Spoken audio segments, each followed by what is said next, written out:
I am Laura, a 35-year-old housewife. I have been married to my husband, a company employee Anthony, for 10 years, and we have a daughter in elementary school. Since my husband works for a trading company and travels frequently, it was tough when our daughter was small, but my doting husband frequently called us via video from his business trips.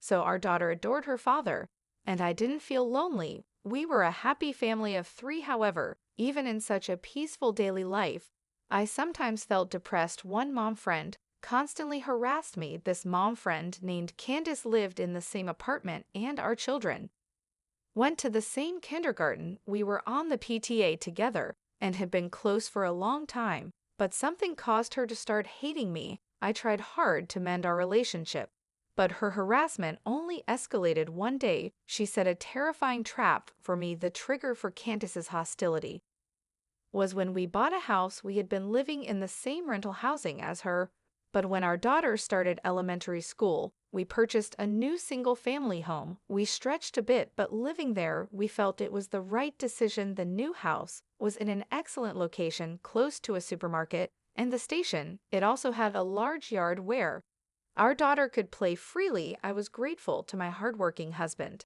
and determined to work even harder on housework and childcare. But Candace didn't like that she suddenly became cold. When we moved at first, I was confused as I didn't understand why she had changed. We used to visit each other's homes frequently, but she began ignoring my greetings and sometimes glared at me with hatred. I finally understood the reason during our children's entrance ceremony.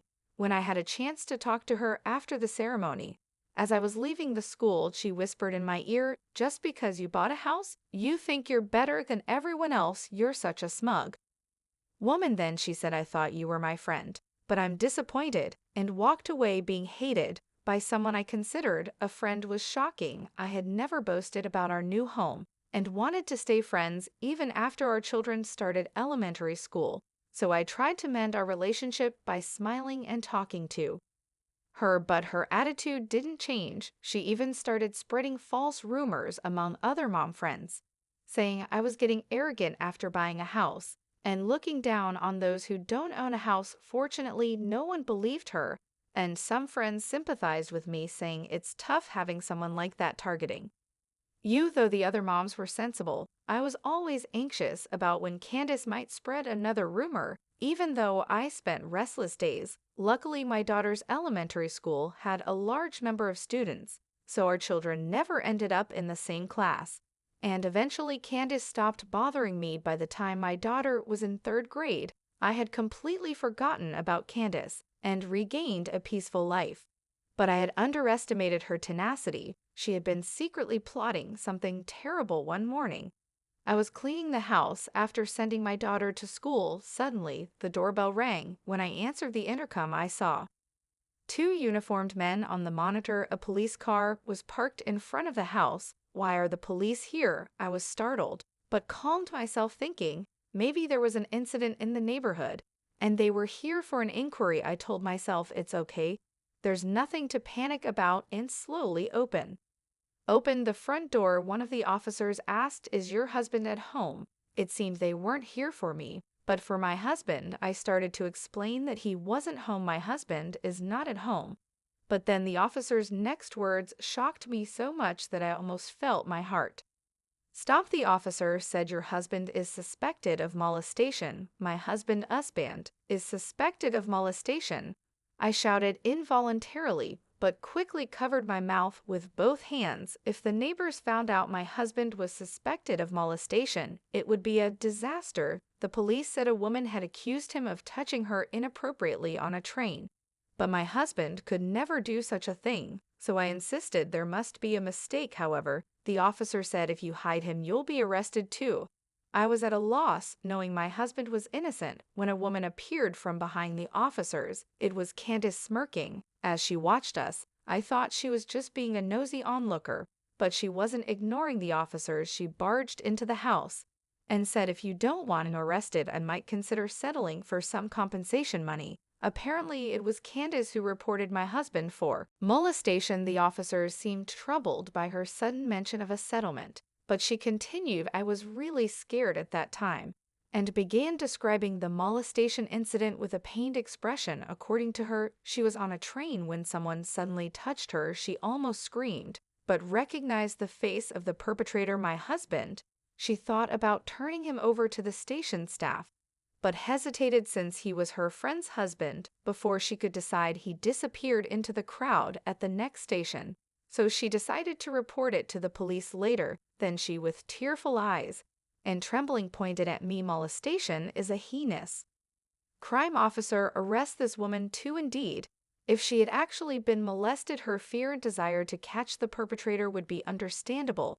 And if I were hiding the criminal, I might be just as guilty, but her case was different. It's clear my husband couldn't have committed the molestation to fabricate a crime and even act poorly about it. What is she thinking? I resolved to thoroughly expose this lying woman. All right, time to get serious. I won't hold back. I'm sorry to trouble you by coming all the way here, I said to the officers. My husband has been overseas on assignment for 3 years. What, overseas? The officers were dumbfounded. Actually, he had been away from the country for 3 long years. Just after we built our new home, he was ordered by his company to work overseas. The moment I heard about it from him, my world went dark. It's common to hear about people being transferred right after buying a house, but his assignment was overseas. Moreover, it wasn't a country we could easily travel to. And this time, it seemed like a long-term assignment, unlike his usual business trips. Although I was used to him being away due to his frequent overseas trips, I was deeply disappointed since our dream home was just completed. However, we couldn't refuse the company's order. I considered moving overseas with our family, but since our daughter had already completed her school enrollment and she had many close friends in the neighborhood, she said, I want to go to school with my friends. So I decided to stay in the country with our daughter. So as soon as we moved into the new house, we started living as just the two of us. Living alone in a large house was initially quite unsettling. However, we communicated with him through video calls almost daily, and thanks to the spacious new home, I was able to enjoy my hobby of gardening. So it wasn't as lonely as I had expected. That's why he has never lived in our new home, having gone overseas 3 years ago. So it's absolutely impossible for my husband to have committed any groping on a domestic train, right? When I said this, both police officers looked puzzled and tilted their heads. Naturally, the most flustered person upon hearing this was the other woman. She exclaimed, That's a lie. It must be a lie that your husband is overseas. I definitely saw him with my own eyes. The culprit is definitely your husband. Her face turned bright red as she shouted. I was boiling with anger at her for still accusing my husband of groping at this point, but with the police involved, proving his innocence was the most important thing. So I said calmly, Shall I call my husband directly then? And took out my smartphone from my apron pocket. There was a high chance he wouldn't be able to answer if he was working, but it was nighttime where he was just around the end of his workday. The police officer still looked troubled, and she had a strained look on her face. But I went ahead and called him on video as I prayed, Please pick up the phone. My prayers were answered when he responded. Immediately seeing his face, I felt relieved and told him everything, that he was being accused of groping, that one of my friends was claiming he had touched her on a train. Initially baffled by the sudden mention of groping, he listened to my story with a frown. But once he saw the police on the video call, he quickly understood the situation. He spoke to the officers. As you can see, I'm not in the country, so I couldn't have committed groping. Then he moved the phone away from his face to show the scenery outside his window. The screen displayed an exotic cityscape and a dark sky, clearly indicating a foreign country. It was obviously not a domestic scene. He then said, If necessary, I can show you my passport. I've been abroad for 3 years.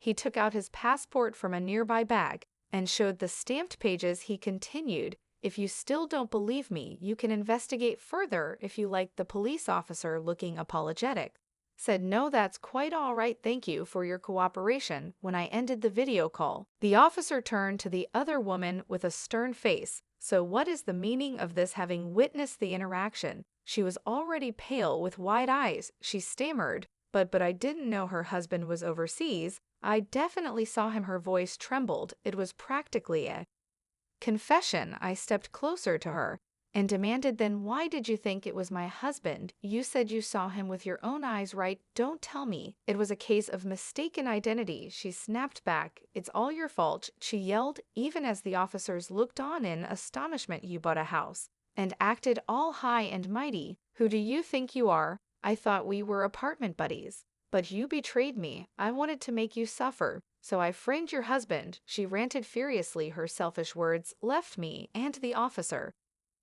speechless, holding a grudge because I now own a house. She tried to frame my husband for groping, hoping to get settlement money. This was beyond harassment. Fortunately, since he was abroad, we avoided a false accusation.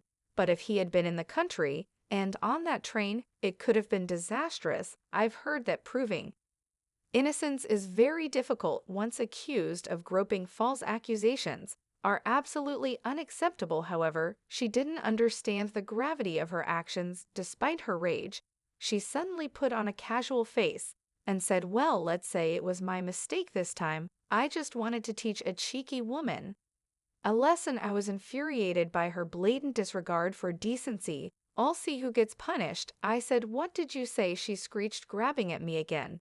But the police officers restrained her and took her away. Sometime later, her husband came to apologize. He told me that she was arrested for a false accusation and given a suspended sentence. He had been concerned about her bad-mouthing me, but never imagined she would falsely accuse my husband. He was deeply shocked. Tearing up, he apologized profusely. He also declared that he would divorce her. Apparently, she constantly nagged him to earn more and complained about their apartment. He had grown tired of her, and this incident was the last straw. She was now completely alone with no job history and a criminal record. She would struggle in society, but that was her own doing. I was mostly worried about her child, but I learned that the child was now with the grandparents and attending school happily, which was a relief. As for me, nearly having my husband framed by a jealous friend was a close call. Recently, he told me he might return soon. My daughter and I are eagerly awaiting his return,